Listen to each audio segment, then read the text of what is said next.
संचित कर्म, प्रारब्ध कर्म और क्रियमाण।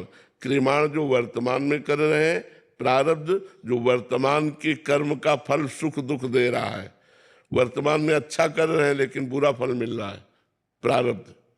वर्तमान में बुरा कर्म कर रहे हैं लेकिन अच्छा फल मिल रहा है, भाग्य, वही प्रारब्ध। जिस समय तुम्हारे भाग्य से पुण्य कर्म का फल नष्ट होगा और वर्तमान का पाप कर्म, पूर्व का पाप कर्म जुड़ेगा, उस समय तुम्हारा पतन हो जाएगा, नाश हो जाएगा, तुम्हारा महान दुख, विपत्ति, संकट में फंस जाओगे। इसलिए बहुत होश में चलना चाहिए। अगर आप होश में नहीं चलोगे तो आपसे पाप कर्म बनेंगे और वही पाप कर्म आपका प्रारब्ध बनकर आपको दंड देंगे, आपको दुख देंगे।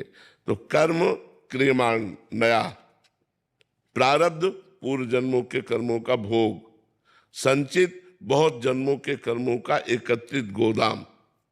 मोनालिसा दुबे जी, राधे राधे महाराज जी। महाराज जी, कोई व्यक्ति हमें दुख देता है तो हमारे पूर्व जन्म के कर्म उस व्यक्ति के द्वारा दुख के रूप में आते हैं, तो महाराज जी क्या उस व्यक्ति को भी आगे चलकर दुख प्राप्त होगा? प्राप्त होगा, क्योंकि उसका नया कर्म बन गया।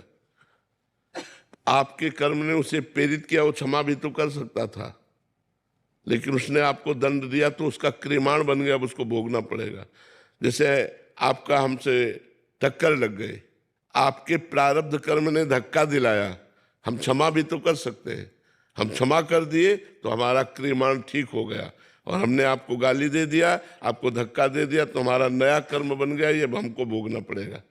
यही तो परंपरा, कर्म परंपरा है, बराबर भुगताती चली जा रही है। वंसल जी रुड़की से, राधे राधे महाराज जी। महाराज जी, आप पूछ रहे हैं कि जैसे जिन संतों का भगवत प्राप्ति होती है या आखिरी जन्म होता है तो उनको भी कर्म भोगने पड़ते हैं, प्रारब्ध होता है, तो महाराज जी क्या उनको भगवान माफ करते हैं कुछ, या भगवान कुछ माफ कर देते हैं? हाँ, अरे पहाड़ के पहाड़ माफ कर देते हैं। वो तो ऐसे 150 ग्राम, 1 कुंतल में 50 ग्राम फटाफट भोगवा करके। देखो ना, बड़े संतों की बड़ी पीड़ाएं होती, ये फोड़ा, ये कैंसर, ये चीज, ये दुनिया का दुख उन्हीं के ऊपर आ जाता है, क्योंकि उनका आखिरी जन्म होता है। तो जो पहाड़ का पहाड़ जमा होते हैं उनमें थोड़ा थोड़ा भुगता करके निपटा देते हैं।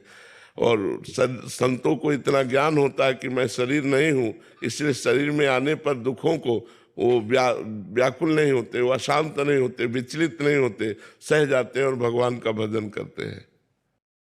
विदिशा शर्मा जी, राधे राधे महाराज जी। महाराज जी, अगर कोई किसी की मदद करे पहले खुद से और फिर वही इंसान बार बार हमें ये बोले कि मैंने तेरे लिए ये किया, तू ऐसा बोल रहा है अभी, तो महाराज जी ऐसी कंडीशन में